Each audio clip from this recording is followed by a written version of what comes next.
Jeff Simon here for SocialFlight. Thank you so much for joining us this evening for another edition of SocialFlight Live. We have a great show for you this evening. Gregg Cohen is here, president of BendixKing, and Joe Coraggio is also here, air racer, aircraft builder, all sorts of other great things, and both of these folks cross over with their affiliation through BendixKing. So really, really cool things. We're going to learn about air racing. We're going to learn about what's happening in the avionics world and where all of this crosses over. So buckle your seatbelts for a great show, and thank you so much for joining us. I'd like to begin this evening, as we do with every show, talking about our program of takeoffs for takeout. SocialFlight Live is dedicated to supporting general aviation, and it is so important. We have a vulnerable industry and something that we are so passionate about. And so during these challenging times, it's very important, of course, that we do our best within safe social distancing guidelines to be able to support the industry, to support ourselves, and to be both proficient and also current, so that we can be legal when we fly and also capable to do it as best possible. And so we're promoting this maintain social aviation distancing, one propeller apart, and that's a logo that you're welcome to use any way you'd like. And we're just hoping that that keeps people flying and staying safe in the process. One of the things that I'd like to do is share our story from each weekend and what we are doing to fly and to keep both businesses going all around. And we took a trip this weekend. We went and flew, Jake, Ben, and I in our Bonanza.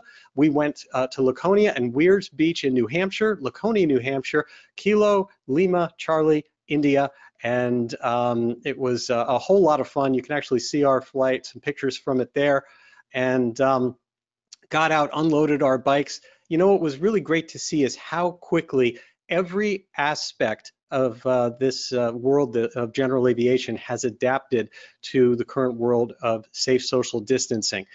From the FBOs and fueling, and the way that this is all done with no touch and cleaning the pumps, everything along the way, to the restaurants themselves. And you can see outdoor seating opened up at one of the restaurants here that was in Weirs Beach in Laconia.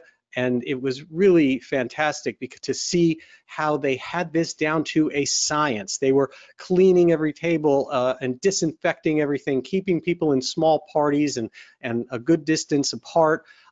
Even things that I hadn't seen before, which were great, which is when it came time to sign the check, that they came over and they had sanitized pens that were then recycled into an unsanitized area. So that you didn't even have to worry about the pen that you were using. And so the concept here, and what I'd really like to get the word out, is that the world has adapted to this. And general aviation, we're built for this. We are built with aircraft that frequently fly with either just ourselves alone or with our family members that are already within our social circle. And we can go to places and travel as long as it's legal in your community to do so. You can go and travel to these places and continue to support the restaurants, the FBOs, and everyone in the process. And that is so important, so that at the end of this crisis, our industry is there for us the way that it was when it started, or even stronger than ever before. I've already gotten some questions in, and you can see we do have information we'll be providing. We can even have another broadcast about it, about our folding bikes that we use on all of our trips, but really fun stuff that we experienced during this. The next thing that I'd like to talk about, and you can see a little bit right behind me here, our T-51 Mustang project, which we put videos up regularly on our YouTube channel. That's just YouTube, so search for SocialFlight. And you know, one of the challenges, of course, for everyone has to do right now with currency and with being able to do things like get flight reviews, get your biennial flight check, get being able to stay current for IFR flying. And it's difficult, of course, to be able to do that when you need to find a safety pilot, or you need to be able to be with an instructor. And so, you know, there's not a lot we can do. Of course, we've got options when we're building a plane. And so one of the things we've been thinking about is adding another fuselage here. Maybe the XB82 might be a better build than our T51. We can put the instructor, because we've got to get our tail wheel training in, and we got to find a way of doing that. And then there is 4 of us, and so realistically, we need an option for that. We were thinking, we saw this one on the web. This might also provide an option as we expand, but it's going to be a lot more work. And just in case you thought that whole concept of having multiple fuselages to have occupants in separate pods was a new concept, it isn't. We found so many things here on the web. So a little bit of fun, whether it's from Pipistrel or some of these other really, really cool things. But that's mainly for fun. Let's get to our main broadcast this evening. We have these 2 fantastic guests. I'm going to bring Gregg on the line now as I introduce him. Gregg Cohen, president of BendixKing, and then later we'll have Joe Coraggio. Gregg Cohen is president of BendixKing, a subsidiary of Honeywell Aerospace and Honeywell International. Gregg leads a team of professionals responsible for all aspects of BendixKing's business, including an avionics strategy, which I personally am a big fan of.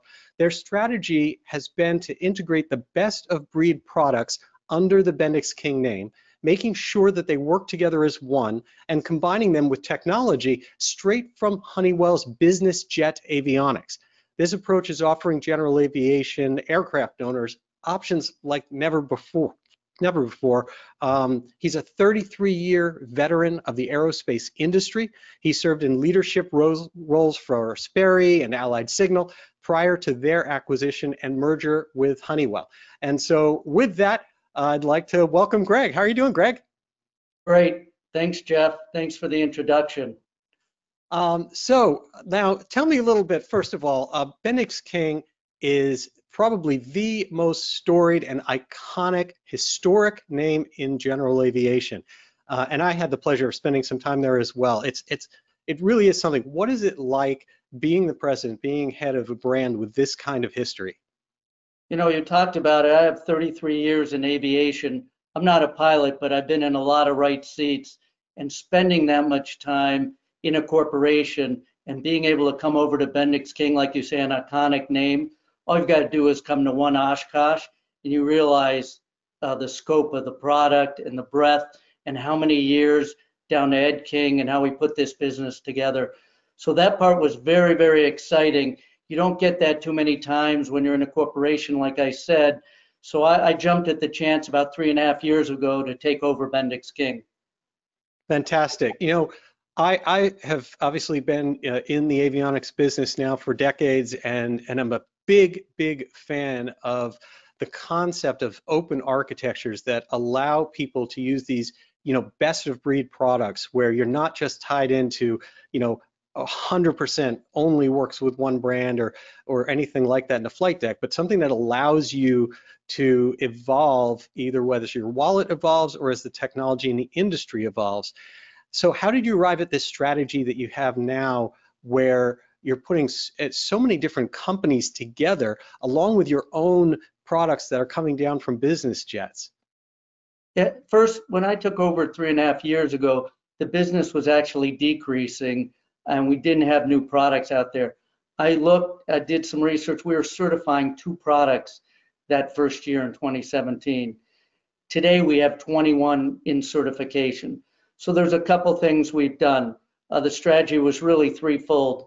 One was to get the new products out there and get them certified. Like I said, we've certified a whole bunch of products. 2 is you needed to provide the customer a choice. So if you didn't have the breadth, you needed to bring that in, and there was plenty of great companies in general aviation that we can work with. We have the infrastructure and the capability. So it just made it a lot quicker to get things to market, to partner with some of the great companies out there so people can get a full flight deck from us right away. And the third piece, and you talked about a little bit, was to take advantage of the great Honeywell technology that's out there. Most product in aviation has some tie to Honeywell and been invented some by somebody from Honeywell. So we take it, I'll give an example, our AeroView Touch, we use the Honeywell synthetic vision. People take advantage of that in the GA market. It's been fantastic. We've had a great response. That's a perfect example of it right there. I mean, my background when I first got into aviation from the business side and from the avionics corporate side was in synthetic vision. And so I personally have a lot of appreciation for the difference between kind of crude synthetic vision, where the industry started kind of at the very beginning, and really the ultimate level when it gets more and more and more realistic, because I believe that, and even the studies that we did years ago, the more realistic that synthetic vision display becomes, the more relaxed the pilot becomes, the more immersive it becomes, and the more natural it is to avoid spatial disorientation and believe what your instruments are telling you and interpret them properly. And I can say, having seen the synthetic vision firsthand that's coming through now on the AeroView Touch, for example, it's remarkable in its granularity. Yeah, safety is paramount importance to us. The other thing we did here, and it's really exciting, you go to Oshkosh and you see what's the part of our industry on the GA side that's growing the most. And you see the aircraft out there, the experimental, the light sport, and even helicopters. We were not in those markets. Today we're certifying on a helicopter as we speak. And we've really, with our TrueTrack acquisition, we've really put ourselves in the experimental and the light sport market. And Joe's going to talk a little bit about that, but it really is exciting to play in those markets and be able to bring product that's affordable to the greater audience. So it's been fantastic. Had a great response. I think we're at a renaissance time in avionics. If we really look at not just what's happened with ADS-B, but what's happened with being able to certify products a little bit easier and starting to see some of those technologies like those autopilots that you've got now that started as experimental and are now certified to go on to certified aircraft. It really is just opening doors to all sorts of technology where it's the norm now to have, for example, an emergency level button on an autopilot and features like that. And the costs just keep coming down, which is fantastic. Yeah, well, first thing is you get the feedback early, and you can fix and you can make sure the product's great when it gets to the larger markets and you go through the certification. It's been fantastic for us and really allows us to try our products and get feedback. Again, I'll bring up Joe. He gives us feedback all the time. People like yourselves, we get great feedback on the products and what we need to do and what changes we need to make. Those things, if you look back 3 or 4 years, it would take us 18 months to incorporate those changes. We'd have a ton of discussions, and they'd be paper discussions. They wouldn't come from pilots in the field who knew exactly what was happening, because you couldn't get the product in except your own experimental aircraft. So Right. it really has changed things and sped things up, and it's worked well getting things through the FAA. Right, and obviously there's a couple benefits. I mean, when you merge things and you gray the lines between the experimental world and the certified world, one of them is that you get so many new features that you couldn't have before, and you have a pace of change. The other thing that I think is really helpful is that when you're dealing in the certified world, there's this disconnect between the feedback that you get from the installer, which is your avionics shops and your dealers for Honeywell and for BendixKing, which can give you one perspective of like who's buying, what's happening, what's it like to install these. But it's a total disconnect from the people that you have to reach separately that are using it, and how do they feel about their purchase.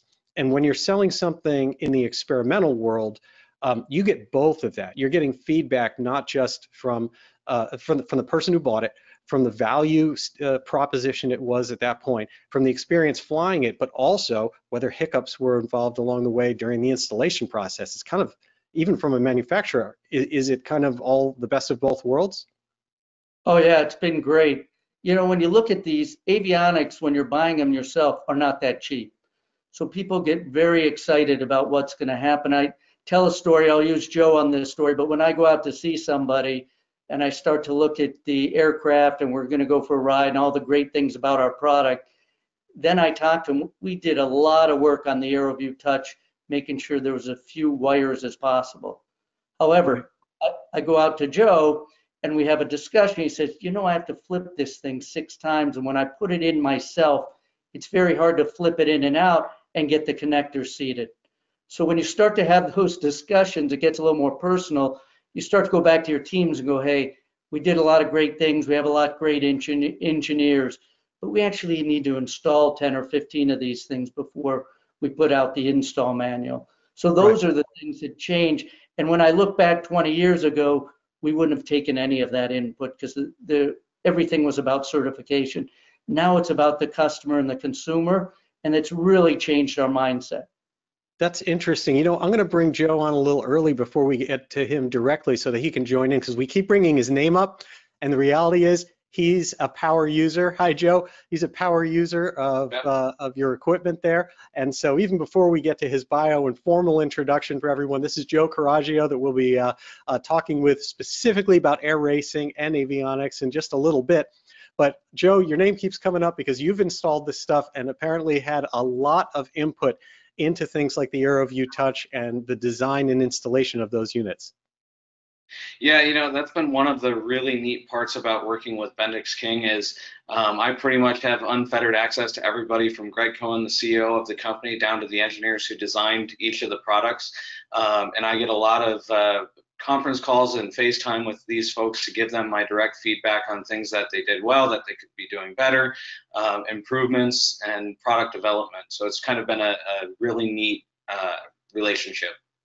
Wow. And that's something that's new to general aviation in every possible way, because the negative side of the certified world has always been that you have to start so conservative and just go with your best guess and just try to get something certified, and all the features and all the tricks that people really want come years later through all those cycles and cycles and cycles of certification and learning from the field. But you get to skip a lot of that and get there first.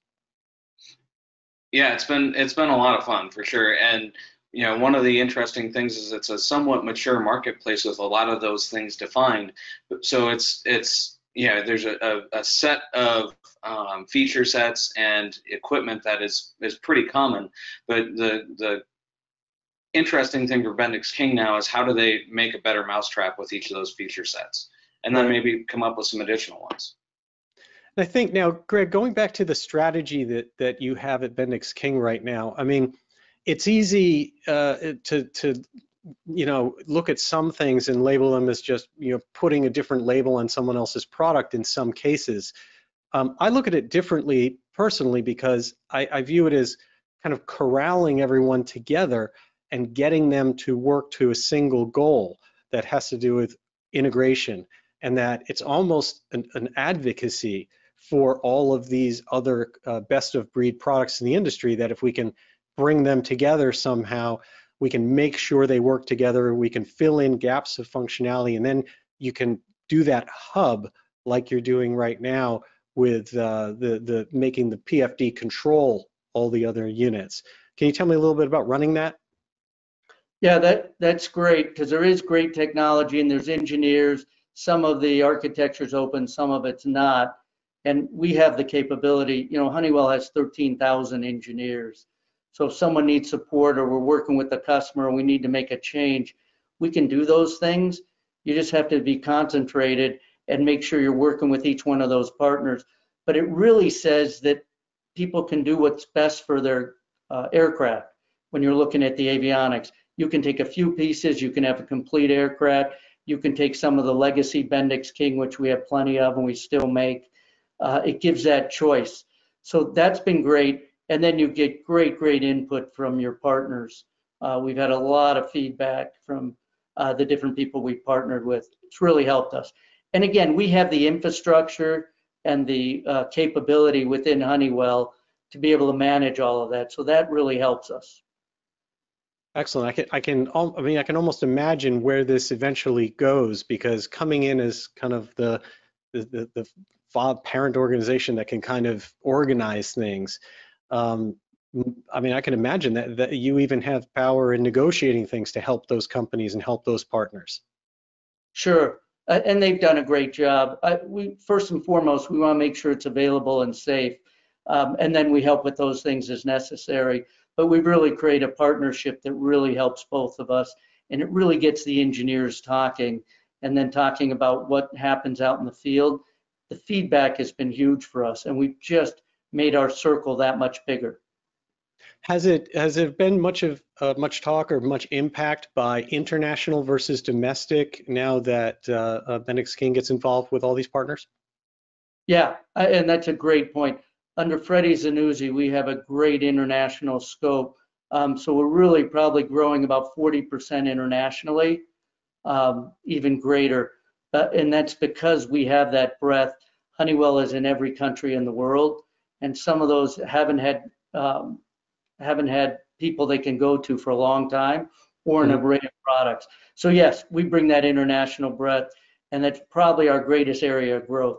And it really is the Eastern Bloc that we do that with, and in Asia at the same time, both high growth regions for us.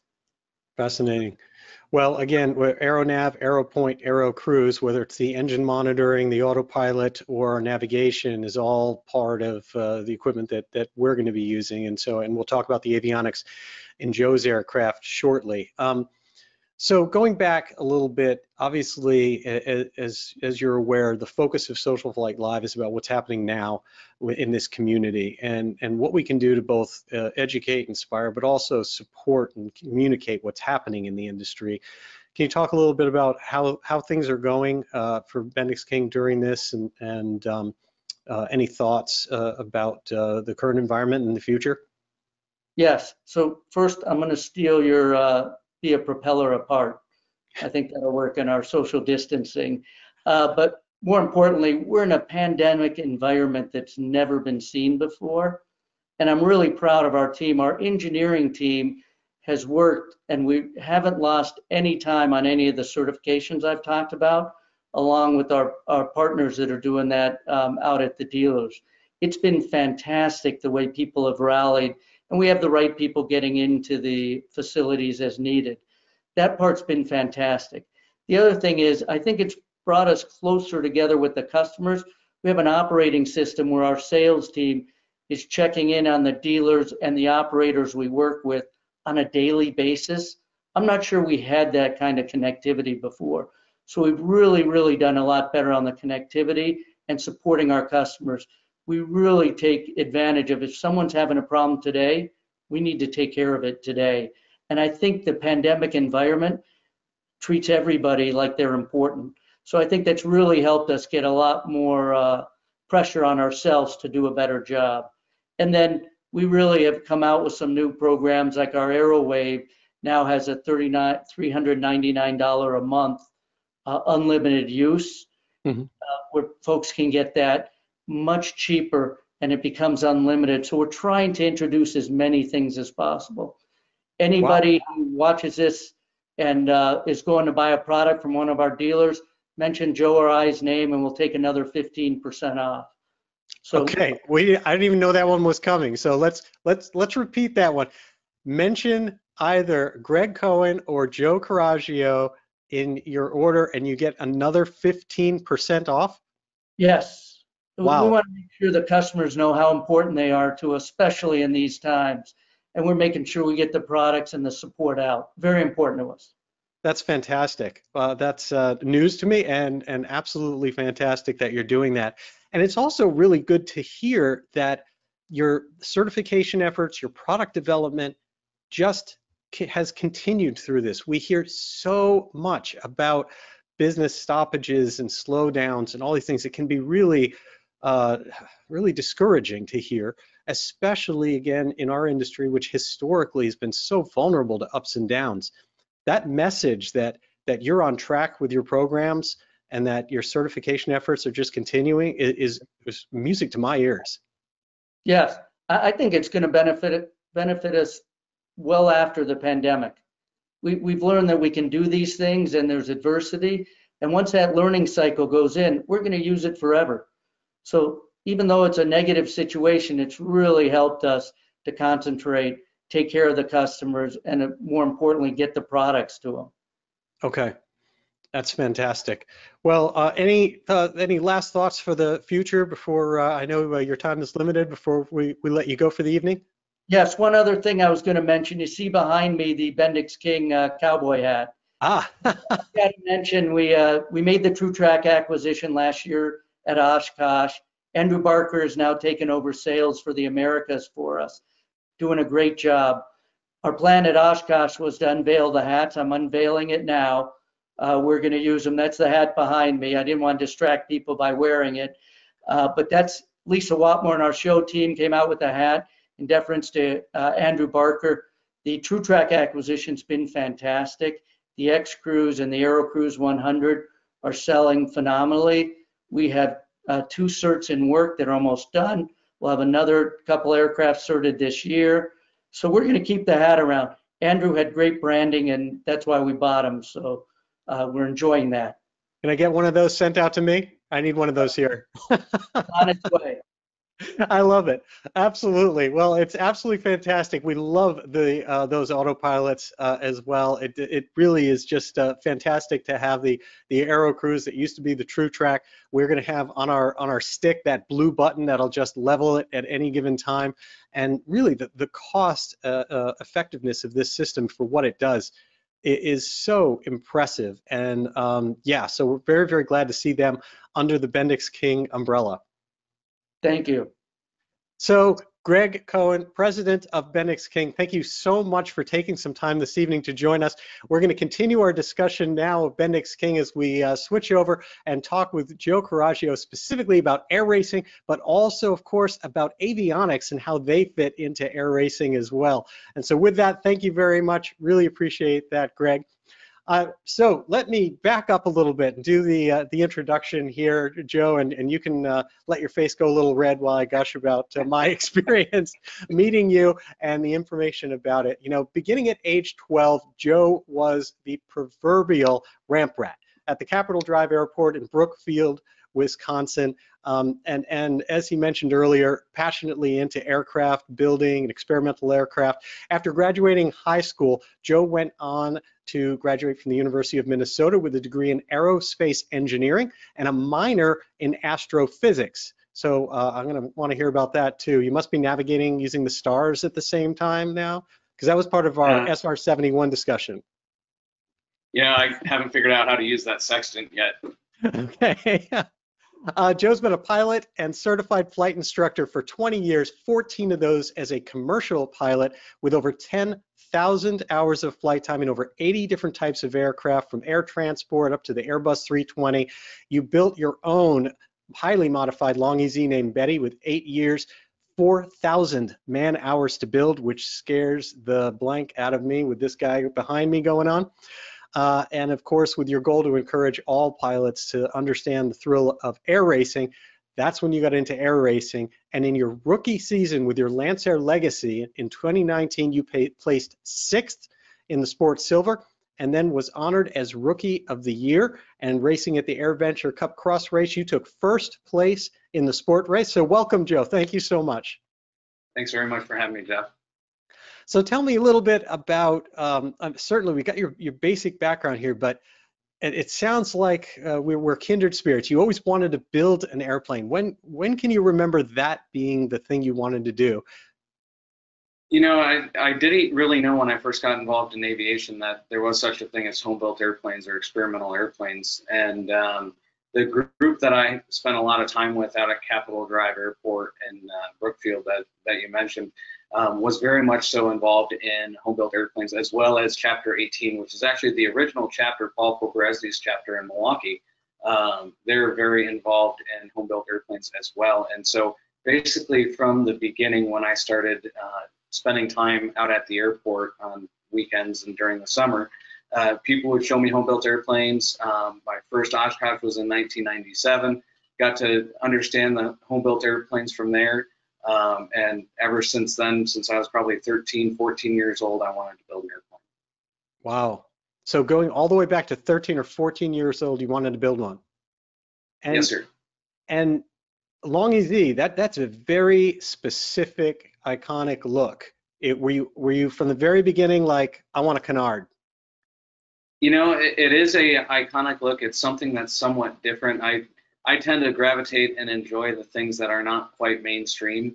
You know, one of the real reasons why I ended up choosing that airplane was because I had just graduated college and was starting in the regional airlines. I was a first officer on the 1900, making $18,000 a year. And the wonderful thing about a long easy is you can build it $100 at a time. And so, you know, you can buy parts and materials, raw materials, and you know, build a part and put it away. And you can do that on an $18,000 a year salary, whereas with some of the kits you can't. And that's really what got it started. Also, some of the support from the local chapter members. I had a partner in the airplane when I first started. His name is Marty Pavlovich. He is a multiple aircraft builder, and he built a very easy, and that airplane, he stopped flying and built an RV-6A. And so he was a natural partner to drive me towards the long easy and help me get started with the long easy. And then, of course, over the years, you don't build an airplane alone. I know a couple of people are on the call tonight that helped me build the airplane as well. Gregg and John Meyer are both people that spent a lot of time helping me build the airplane. Wow. And now you mentioned one individual that built both metal and fiberglass. I mean, composite, the idea of composite structure for an aircraft, if you're going to be a builder and you're going to be spending years of your life immersed in this versus metal structure, you generally find people choose one or the other based on what their inclination is, what their comfort zone is. What was it, all the financial aspect that you said about being able to go a piece at a time that drove you towards composites, or was there something about composites you really loved? You know, at the time it was mostly about the financial aspect about being able to get started. It was the quickest and only feasible route for me to get started. But there is the beautiful, graceful compound curves that you can get with composites that you can't really, well, you can, but it's very difficult to get with metal. I'm no expert with an English wheel. I've seen one on TV, you know. So yeah. I think the difference there when you talk about those compound curves is like the answer is, can you get there or can you get there? Because I know with some of the pieces that are going on behind me, metal work, I'm sure that some amazingly talented individual with an English wheel can work a bunch of magic, but you're not looking at them. So that requires composite. Absolutely. Yeah, and that's one of the great things about the experimental world is there's a project for everybody. There's the long easy that you can get into with very little income and with composites and nothing more than hand tools at home. There's the metalworking kits that you can get into, like the RV, what, you know, is like and I don't mean this in a derogatory way, it's an erector set, an adult erector set that they try and make you as successful as possible, and you still learn a lot, and it's still a lot of hard work. Same with the T-51. Then there's the plans built rag and tube airplanes, and I want to build one of every type just because I want to learn all those construction techniques. I'm with you. If there's enough time, we want to do all of it.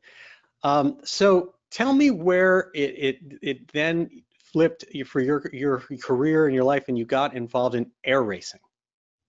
Well, since 1998, the Air Venture Cup has been running, and the founders of the Air Venture Cup, Eric Anderson and Eric White, are two very close, dear friends of mine.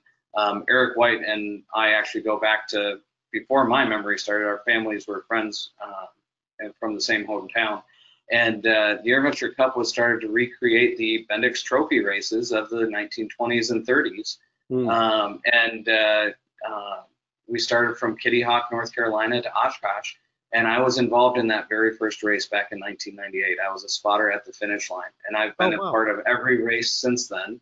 As a volunteer, I currently serve as the vice chairman for the event, and yeah, it's been fun putting on events for other people to be able to race, but you get to meet all these fascinating people, from, you know, student and private pilots to the father-son, mother-daughter, you know, all of these different folks, from, you know, military pilots to Hoot Gibson, who's an astronaut, to, you know, Bruce Hammer, who nearly set a cross-country speed record, almost 300 miles an hour in a Glass Air 1.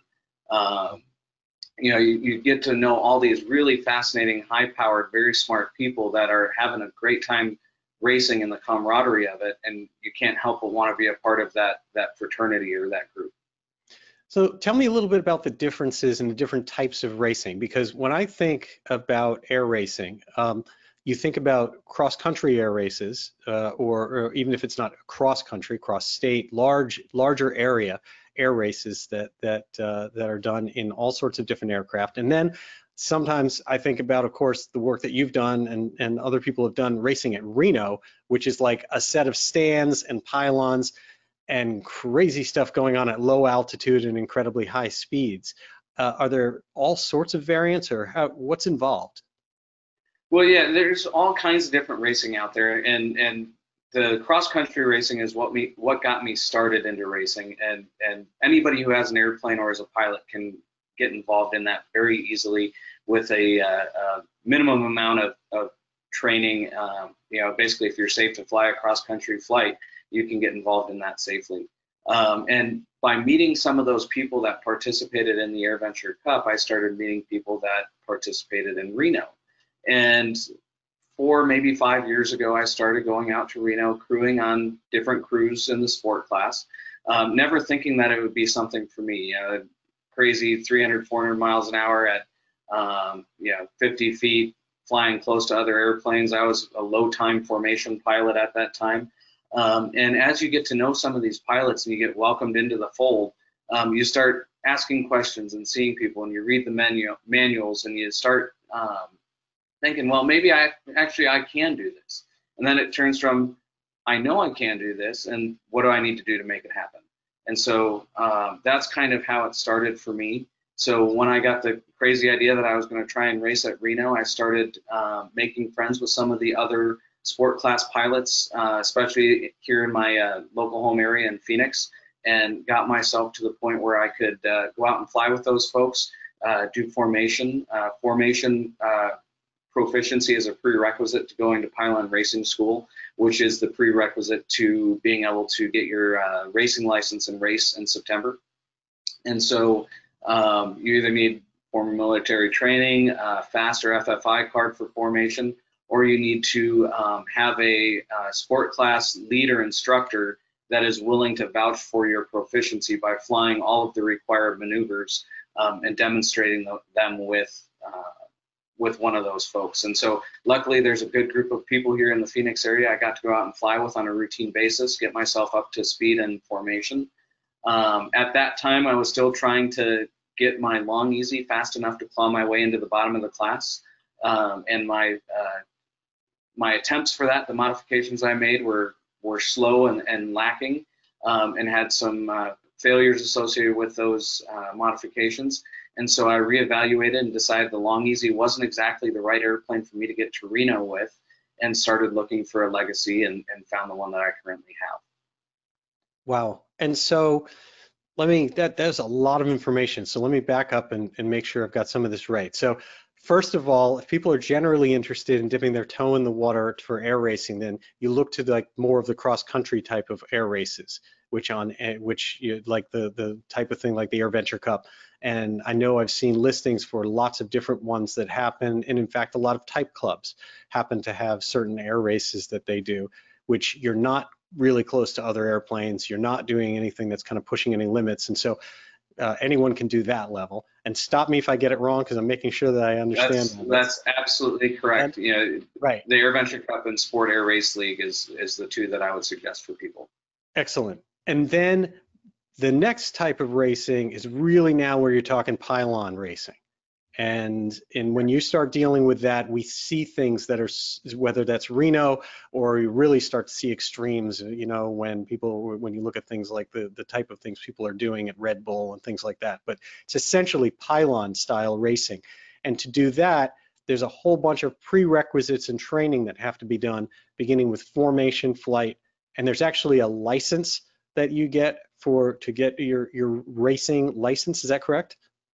Yeah, it's not an FAA issued license, but it is a license issued by each of the race classes out at Reno, which is part of their sanctioned operating procedures by the FAA. And yeah, so in order to get the racing license, you have to successfully complete Pylon Racing School.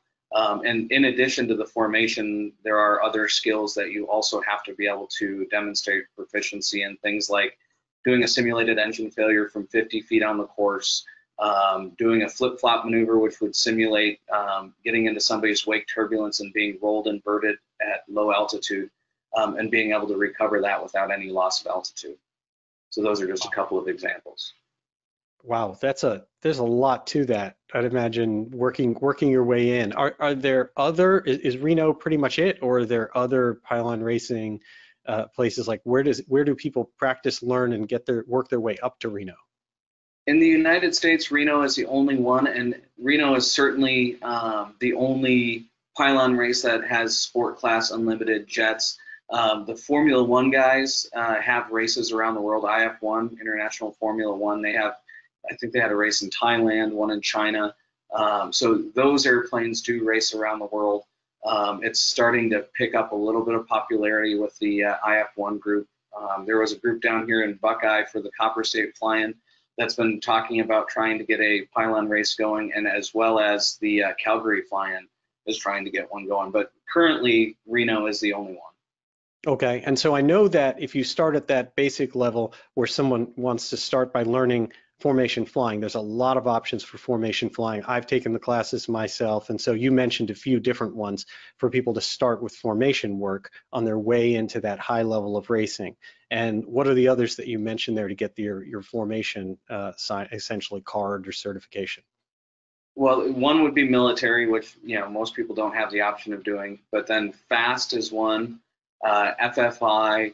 The Red Star pilots, the Bonanza group is a signatory to FFI. There's a lot of type clubs. The RVs have a lot of formation clinics. The Rutan Aircraft Flying Experience has a signatory to FFI now that you can get a formation card with them. So there's a lot of different avenues depending on what your aircraft type is and where you are. So you got your your training in as far as being able to get your formation training, and then get the experience to get signed off by someone that you knew. How did you actually start the racing process, even practicing to get ready to be able to do a pylon course at Reno? So one of the things that we did here in Phoenix with the group that I was flying with was after all of the formation learning was pretty well in hand, we went out and did some simulated races up at altitude, simulated passing, and then we found an area where it was legal to fly low, and went out and did some of that close to the ground as well, so that you can get used to the ground rushing by while you're trying to station keep on another airplane and or try and pass them. But really, at the end of the day, unless you're lucky enough to have a area with a like a surface area that you can do that, pretty much the only way to practice it is by going to pylon school. That's why a lot of qualified racers go back to pylon school every year, so that they can go out on the course to practice. And pylon school is at Reno at the same course? That's correct. Okay, and you were able to be able to do it at your home by what, going out over a desert somewhere where it's okay to do? Exactly. Yep. I would love to see footage of that. Hey, everybody, we're going to turn at that tree. No, the little one, the stump, and then we're going to come around the corner there at 300 miles an hour. That's amazing. So tell me about the legacy and what you did both with the aircraft and with the avionics. It's a very stock Lancer Legacy. It happens to be a relatively fast one.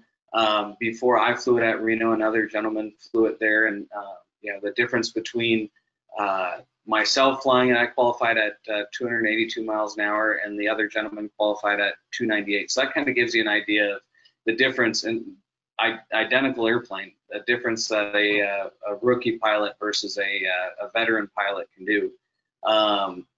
But the Legacy is almost a stock airplane. It's got a Continental IO 550 in it, normally aspirated. I do have ram air, 315 horse engine, the stock Legacy propeller, and really no aerodynamic mods to the airplane at this point. So it's a really good baseline airplane.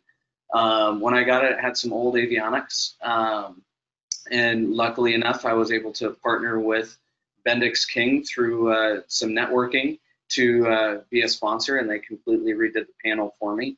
So we've got the X-View touch system in it, the X-Point X-Cruise, the AeroNav systems, the AeroNav 900 and 800, KMA 30, ADS-B, KT-74, pretty much the whole shoot match to make it a very comfortable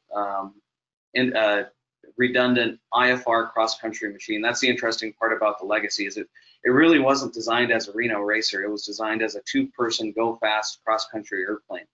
Right. And so, when I was talking with BendixKing about redoing the panel, the dual mission part of the airplane was really important to me. I wanted to, I couldn't afford as a individual, bankrolling this whole project by myself.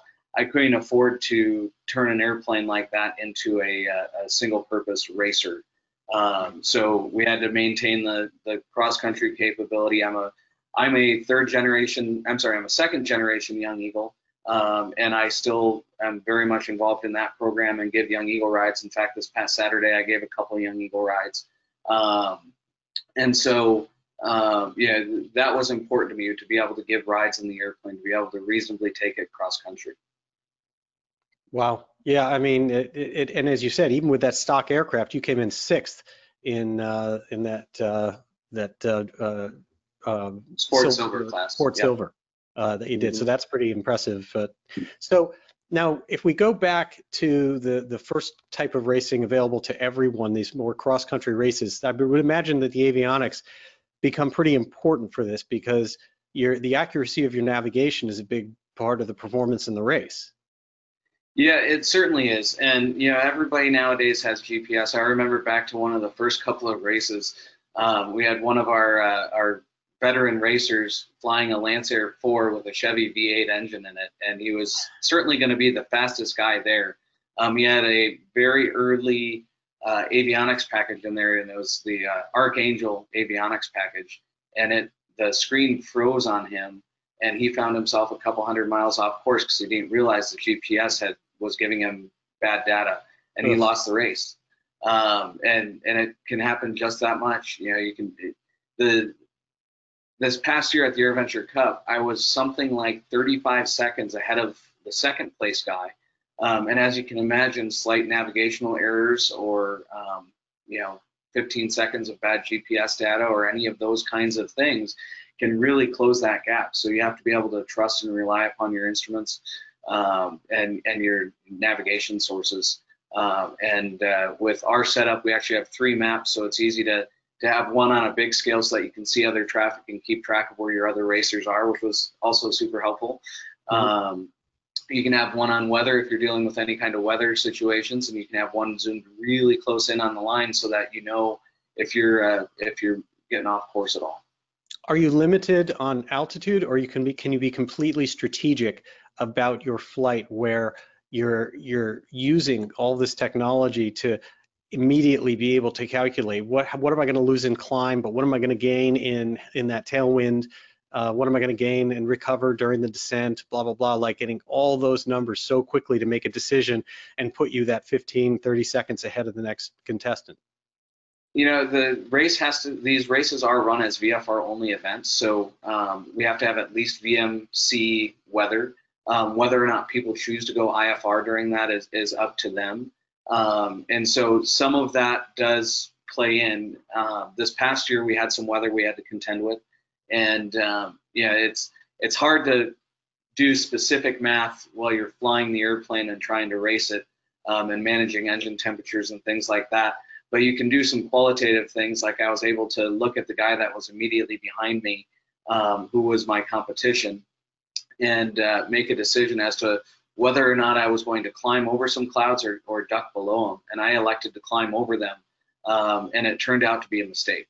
So I could see him getting closer and closer and closer to me on the traffic display, and then had to push the nose over once we cleared the clouds and get that speed back and go down to where there was less headwind. So the avionics and the information that you have in the airplane certainly can play a role in cross-country racing. You have more time in cross-country racing in order to be able to look at that stuff. So that's an interesting perspective on it. I mean, the first way I was thinking about it was just about, even if you assume complete, severe clear all the way, how you're choosing your altitude and then how you're adjusting your altitude for winds all the way along using ADS-B data or using other data, the efficiency map of your plane at different altitudes and how you're going to choose that and maybe alter it along the way.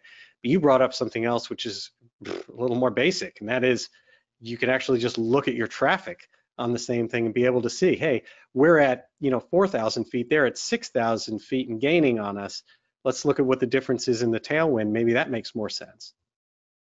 Yeah, and there's some not only strategy and information involved, but also you have to go out and data collect, which some of these devices are helpful for as well. You can, the optimum no wind way of flying a cross country race is usually a parabola with the top altitude at the center of the course. And if you have a headwind, that top altitude shifts closer to the finish line, and if you have a tailwind, that top altitude shifts closer to the starting line. And so if you take the time before the race happens to go out and learn some of those things, and what altitudes for what winds, and how much speed and time you lose in the climb versus what you can get back in the descent, all of those that data collection and being able to get that out of your instrumentation can really help you make more informed decisions on a cross-country race. Wow, that's fascinating. And tell me something. I've always wondered, how do these races actually start? Are they ground? Are they airborne? For both types of races, whether it's the cross countries or whether it's also the Reno, I believe, is clocked coming across a line. But what's involved in starting, which tends to be the most complicated things, whether it's boats or planes? So I'll give the short one first, which is the AirVenture Cup, because the Reno start is a heck of a lot more exciting. The AirVenture Cup, we usually have about 75 plus airplanes that are racing with us. So if you imagine, to get that many airplanes off the ground and into relatively the same atmospheres, that you're not changing things for people in a short amount of time so that we can complete the race in one day, we have to do that pretty quickly. So the way that we do that is we launch from fastest to slowest to minimize the amount of traffic conflicts that there would be along the race course. And we basically, as soon as one airplane's wheels break ground, we launch the next one. Okay. So there's 15, 20, 30 seconds between these airplanes, depending on how long it takes them to get off the ground. Are they timed from chalk release, or is it from the air? It depends is the answer. It depends on what direction. If we're taking off opposite direction, a lot of times there might be a procedure turn, but we try as much as possible to pick a point either across taxiway or the end of the runway, and then they just turn directly on course from there. So it is airborne, but it's not, you don't get to go out to 3,000 feet and get wound up and come down, hauling the mail to start the race. It's on takeoff. Okay. All right. Now tell me about Reno. So Reno, and the Reno starts are the more exciting ones, because we have a 9-ship formation with the pace plane. That's the entire reason, or part of the reason, for all the formation practice that we have to do. But basically at Reno, we take off and join up into a formation, and anybody who's flown formation before knows that the more ships that you have in the formation, the more the whip gets snapped at the end, and the more power you need, the further outside you are. And the way that we're lined up is it's the pace plane first, and then in your race it's fastest to slowest. So the ones that are most power limited are on the outside. So it really is a challenge to take off and get joined up. For anybody who's been to Reno Stead Airport, just south of there is a tall mountain. I think it's 7,800 feet tall, and the elevation at Reno is just over 5,000 feet.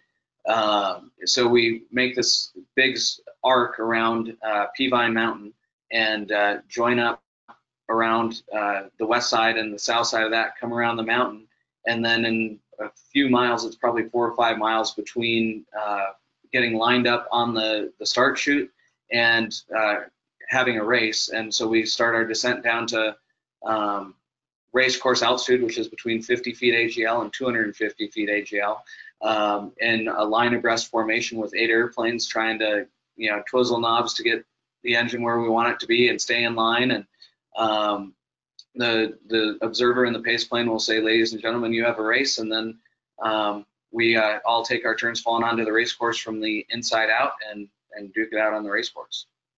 So the person in the last position is got to pass everybody. You start from the back, and it's up to you. You're at a disadvantage. You've got to pass everyone if you want to win. Yeah, you know, and passing is extremely difficult. So the chances of passing everybody is almost non-existent. Unless, for example, somebody did not start or did not finish the day before, then they would be put in the last place in that race. But yeah, the number, it takes about 5 or 6 miles an hour to be able to pass somebody. So yeah, you really have to work it in order to pass. So do most races end up close to the order they started? A lot of times, you know, it really depends. You know, we had 3 of us that were pretty closely matched in the races this last year, and so we were kind of duking it out a little bit. And I ended up losing 1 position in the start to a glass air, and it was because of a half a second of hesitation on power application. So, you know, the opportunity to make mistakes that cost you a lot of distance, a number of ship lengths on the race course, there's plenty of opportunities to make those mistakes. So sometimes, yeah, one of your fellow racers will catch you and making one of those mistakes and take advantage of it. So it does happen, and it's pretty exciting to watch. Wow. And what's it, as far as what's involved in terms of maintenance? I mean, you're pushing these aircraft pretty hard. You push your legacy pretty hard. Is it beyond far enough beyond what you would do with normal flying on the aircraft that that there's concerns about longevity and the engine and things like that? Yeah, that's an individual choice for each race team and each pilot. You know, some of these airplanes, the super legacies, are running twin turbochargers. And when you look at the amount of fuel that they're running through them, some of the, you know, and do the calculation, some of these Continental 550s are putting out 800, 900 horsepower through, you know, huge manifold pressures and ADI and water spray and all of these tricks that they've done to make these engines perform like that. And those engines certainly have performance limitations, you know, or longevity limitations. Yeah, my airplane is normally aspirated, so I've got ram air. I get an extra 1.5 inches of manifold pressure, so it's not very hard on the engine. Yes, I am running it a little bit higher on RPM, and you know, for the 7 minutes of a race, you can accept some higher temperatures and not really affect the longevity of the engine that much. Once you start getting into turbocharging and things like that, you're kind of going into a different direction, and everybody takes that really seriously. I mean, the winner last year, Andy Finley, in the number 30 steel Lancer Legacy, tears his engine apart every year, redoes Wow. the cylinders, pistons.